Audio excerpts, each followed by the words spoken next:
जय श्रीमन्नारायण, हर हर महादेव, जय बजरंगबली। मित्रों, मैं आज आपके समक्ष प्रस्तुत हुआ हूँ। एक शीर्षक है संस्कार, और आज इसी संस्कार पर हम लोग 5 मिनट चर्चा करेंगे। जैसा कि हम सभी जानते हैं और आपने भी सुना होगा, हम भी सुनते आए हैं कि एक पुराने ज़माने में, पहले के समय में बड़े बुजुर्ग लोग जो होते थे वो एक कहावत कहा करते थे। क्या? चाल चले सादा कि निभे बाप दादा।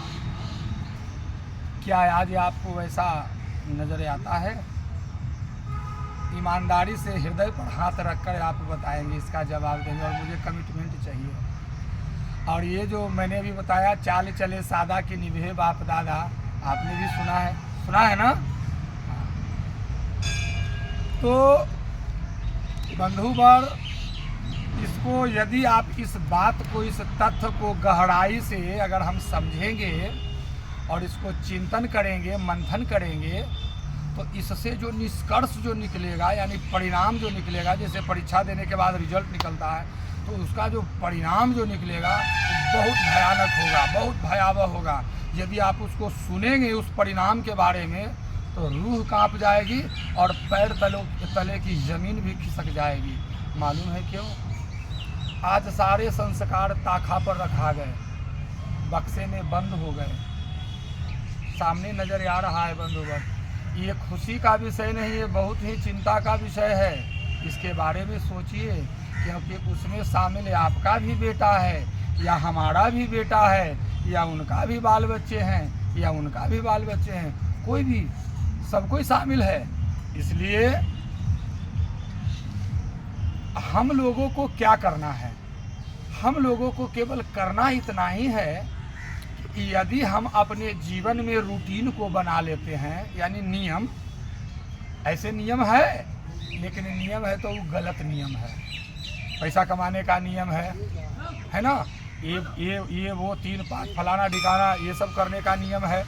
तो मैं केवल इतना ही कहता हूँ कि जैसे उन सब के लिए आपने नियम बना रखे हैं, उसी तरीके से कुछ मेरी भी बातों को आप समझें और आप अपने रोज़ के नियम में इसको शामिल करें। सबसे पहला काम, परमात्मा का सुमिरन जरूर कीजिए, अर्थात ध्यान जरूर लगाइए। जब आप ध्यान लगाएंगे तो आप में संस्कार का उदय होना शुरू होगा, और जब वही संस्कार जब प्रस्फुटित होगा, जैसे जब फूल जब खिलते हैं, उसी तरह से जब आपका संस्कार जब खिलेगा, तो उसके साथ साथ आपके साथ साथ आपके बाल बच्चे, आपकी आने वाली नस्लें, तथा आप जहाँ पर रहते हैं उसका आस पड़ोस का वातावरण, यह सब में पवित्रता आएगी और संस्कारवान होंगे। लेकिन कब? जब आप अपने जीवन में इन चीज़ों को शामिल करेंगे तब। तो करना क्या है? तो ज़्यादा कुछ करने की आवश्यकता नहीं। मैंने केवल एक बात बताई है, वो सर्वप्रथम है, भगवान नाम का सुमिरन जरूर करो, क्योंकि यही सुमिरन नाम का जो औषधि है या दवाई है, यह आपके अंदर का तीनों ताप 3 प्रकार के हैं। ताप है, दैहिक है, दैविक है और भौतिक है। ये तीनों ताप को नष्ट कर देगा केवल भगवान नाम का सुमिरन। ज्यों-ज्यों आपके मुख से, आपके हृदय से, आपके मन से, वाणी से और कर्म से, इन तीनों से ज्यों-ज्यों भगवान का नाम सुमिरन होता जाएगा, तो आप में आप निखरते जाएंगे, और निखरते जाएंगे उस दिव्य पुंज की तरह कि कहीं दूरी पर भी है तो आप आधा किलोमीटर की दूरी से पहचान लेंगे कि फलाना वो है। भगवान नाम में इतनी बड़ी शक्ति है बंधुवर। यदि आप ऐसा करते हैं, अपने जीवन में शामिल करते हैं इसको, तो आपके देखा देखी आपके बाल बच्चे तो जरूर देखेंगे कि पापा मेरे क्या करते हैं, भैया मेरे क्या करते हैं, है ना? तो आपसे प्रेरित होंगे, इंस्पायर होंगे वो आपके बाल बच्चे।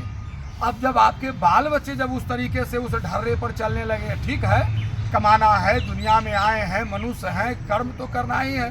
तो जो जहाँ है, जैसे है, जिस कर्म को करें अपना अपना करते रहिए। ये कर्म आपको वृत्ति के लिए, जीवन यापन के लिए तो करना ही पड़ेगा। ऐसा थोड़ी है कि जंगल में आप चले जाएंगे तो आपका काम हो जाएगा केवल हरि नाम भजन करने से। नहीं नहीं, ऐसा कोई बात नहीं। आप अपने सभी कर्मों को करते हुए भगवान नाम का स्मरण जरूर करें। इससे आपका संस्कार तो खिलेगा ही, निखरेगा ही, साथ साथ आपके बाल बच्चों में भी अच्छी प्रवृत्ति आएगी, उसके सोच अच्छे होंगे, विचार अच्छे होंगे, वो संस्कारवान बनेंगे। और यदि वो संस्कारवान बनते हैं तो इसमें भी आपकी ही भलाई है, आपका फायदा है। आपका नाम तो लिया जाएगा ना, फलाने का लड़का है, फलाने का बेटा है, फलाने का पोता है, नाती है ना।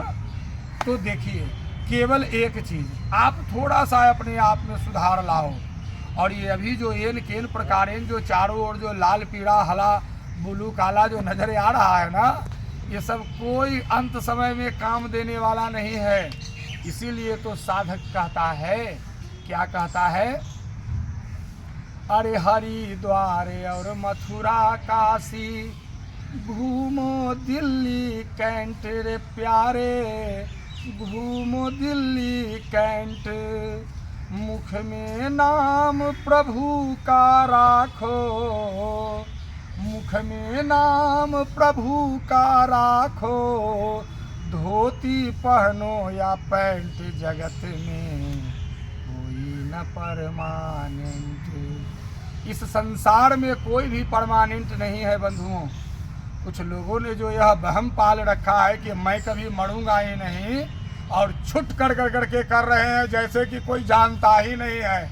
लेकिन एक वो है जिसकी आंख ना होते हुए में भी वह सबको देखता है, जिसके कान ना होते हुए में भी वह सबकी सुनता है, पुकार सुनता है, सबकी सुनता है, जिसके हाथ ना है फिर भी वह अनेक हाथों को उत्पन्न करके अनेक कर्मों को करा रहा है। बिनु पग चलही, बिना पैर का वह चलायमान है, यत्र तत्र सर्वत्र। सुनहि बिनु काना, अकर बिना कर्म, करहि विधि नाना। तो उनको स्मरण करो। जब उनके स्मरण करना आप शुरू कर दोगे तो जैसे जैसे उनकी कृपा आप पर होगी वैसे वैसे आप में निखार आता जाएगा, और आप में निखार आता जाएगा तो निश्चित रूप से आपका आने वाला समय बिल्कुल बदल जाएगा। इसमें 100 नहीं 111% की गारंटी है। आपको खुद अपने जीवन में सलीका को अपनाना है, जीवन में सलीका को अपनाना है। आप अगर तौर तरीके में अनुशासन में रहते हैं, सलीके से रहते हैं, तो आपके बच्चे भी निश्चित रूप से रहेंगे कि अरे मेरे पापा मेरे पिताजी ऐसे हैं तो हम ऐसे कैसे रहें। तो इसलिए बंधुवर हमारी इन बातों को समझेंगे, गौर करेंगे और मंथन करेंगे, विचार करेंगे। और हमारी जो वीडियो जो आते हैं ना यूट्यूब के चैनल में, वो सबके लिए है। 5 साल के बच्चा से लेकर 100 साल के वृद्धा तक के लिए। उसको आप देखिए, मैं सरल और आसान तरीका से बतला रहा हूँ। हम उतना वेद पुराण की बात नहीं जानते, सीधी सी बात मैं कहता हूँ, मुझे उतना जानकारी है नहीं। मैंने जो अपने गुरु से ज्ञान लिया है उन बातों को सरल तरीके से हमें आप तक पहुँचाते हैं। इसीलिए तो हम कहते हैं, और मैं कहता हूँ कि आप भी कहिए। क्या कहिए? ना मैं जानू आरती बंदन, ना पूजा की रीति, मैं अनजानी तेरी दरस दीवानी, ऐसी मेरी प्रीति। बस अपने परमात्मा से इतना ही कहो कि हम कुछ नहीं जानते हैं। अगर तुम्हें कुछ चाहिए तो मेरे आंसू के 2 बूंद ले ले, यही मेरा प्रसाद है और यही तुम्हारा चढ़ावा है। उसके अलावा मैं कुछ नहीं जानता हूँ। अगर आप इस तरह से करते हैं तो परमात्मा की कृपा आप पर बरसेगी और ज़रूर बरसेगी। ठीक है, इन्हीं सब शब्दों के साथ जय श्रीमन नारायण, जय भोलेनाथ, जय बजरंग।